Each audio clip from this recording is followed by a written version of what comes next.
sometimes forget the power of human connection. A couple of times I've had the team round to my house. I will attempt to cook, not the best cook in the world, but I'll throw a few things on the barbecue and just have people round, put some drinks out there, sit round a table and drink and enjoy each other's company and talk.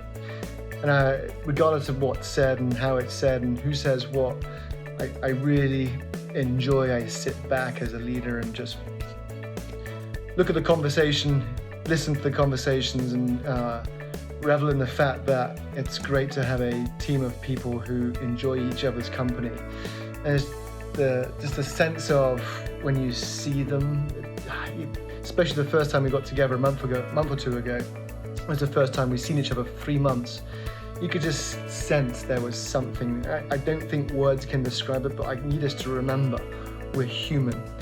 And there is this something happens when good people who enjoy each other's company get together and share stories and share experiences that we just can't recreate in the virtual world.